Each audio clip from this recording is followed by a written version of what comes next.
In India, you have three different sets of cases or three different types of cases where a husband seeks divorce after the wife has filed criminal complaints against him. These three different types or views that have been expressed by the Hon'ble Supreme Court will be discussed in this particular video. So do watch this video completely and comment your thoughts, because there are three different views and I want to know what your perspective is. So these views are not in any specific order, but just for the sake of narration, I am putting them in a specific order. Let us begin with the view expressed in the case of Rani Narasimha Sastry versus Rani Sunila Rani, reported in 2020 18 SEC 247. Here in this case, the Supreme Court said that mere lodging of FIR or complaint before the magistrate cannot ipso facto be treated as cruelty. It was said that only if a person is acquitted by a trial court,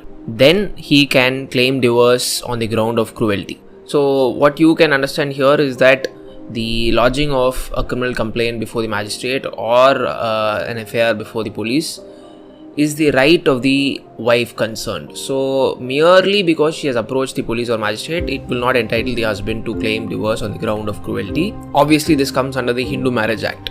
But this entire video can be viewed and applied in common to all personal laws, I believe, because these are just principles, and when you discuss principles, they apply uniformly to all laws. Now, when you speak of being acquitted, there are two types of acquittals. One is where there is no sufficient evidence, so the case of the prosecution is not proven beyond reasonable doubt. So in those cases, you may have a certain doubt, but in law, you cannot convict the accused because the offense, the allegations are not proved beyond a reasonable doubt. But to you may be thinking that okay, there are slight possibilities that the offender has committed the offense, but we do not have enough evidence. So there is insufficiency of evidence that has led to the person being acquitted. On the other hand, you have cases where the information that is given, the allegations that are made are completely false, they are baseless, and you know that there is no evidence at all. So will you say that merely because the husband has been acquitted on the ground that the allegations are not proved beyond a reasonable doubt, he is still entitled to claim divorce on the ground of cruelty? If you want to explore that technicality, there comes the second view, which was expressed in the case of Raj Talreja versus Kavita Talreja, which is reported in AIR 2017 SC 2138. Now in this case, it was said that merely because no action is taken or after the trial the accused is acquitted may not be a ground to treat such accusations of the wife as cruelty within the meaning of Hindu Marriage Act. However, if it is found that the allegations are patently false, then there can be no manner of doubt that the said conduct of a spouse levelling false accusations against the other spouse would be an act of cruelty. So here it is said that you have to look at the trial court order, and if it is observed by the trial court that the allegations were patently false, then the husband can go and claim divorce on the ground of cruelty. So this extends the bar even further. So acquittal is not sufficient. Acquittal on the ground that the allegations are patently false is required for the husband's side.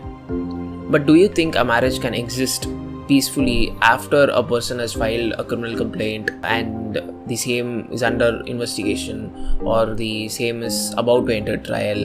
In all these cases, obviously the husband and wife are not going to interact. No matter the result of the trial, whether the husband is being acquitted or convicted, the possibility of these two parties coming together is very rare, and usually in reality you don't see husband and wife coming together after such criminal proceedings are initiated between them. So if you want to know a more practical and the most recent view that was expressed by the Hon'ble Supreme Court, then you have to look at the case of Joydeep Majumdar versus Bharti Jaiswal Majumdar, which was reported in AIR 2021 SC 1165. In this case, the Supreme Court held that the view of the High Court was false, and it stated that merely because no court has determined that the allegations were false, it doesn't mean that the husband has not suffered cruelty and he cannot be claiming divorce on such ground.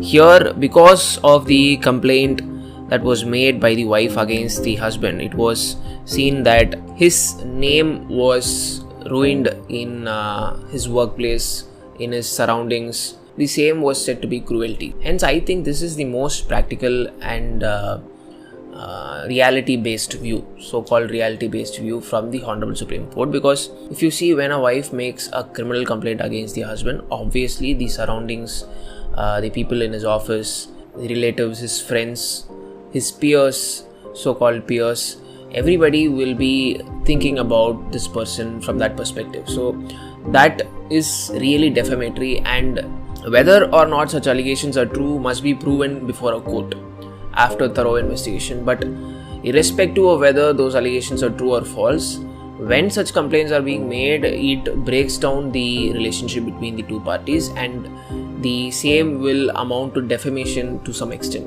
This view expressed by the Hon'ble Supreme Court has been subsequently followed by the Delhi High Court in the case of Sudhir Nandrajog versus Priya Puri, having case number Matrimonial Appeal FC 33 of 2022. The judgment was pronounced on 2/4/2024. Here also it was said that whether the complaints were false or true, irrespective of this fact, making derogatory complaints to the employer of spouse with intent to harm professional reputation and financial well-being is nothing but cruelty. So I believe this third view expressed by the Hon'ble Supreme Court, and which is now being followed by some high courts, is the right view. But it doesn't mean that the other two views are not being followed by the high courts. So there are various cases where even those views are being followed even now. So what do you think must be the permanent view, must be the right view? Do let me know your perspective in the comment section, and do share this video with your legal community and invite more discussions on this topic, and subscribe to Lawyer Society if you want more of these interesting legal discussions. Thank you, until next time.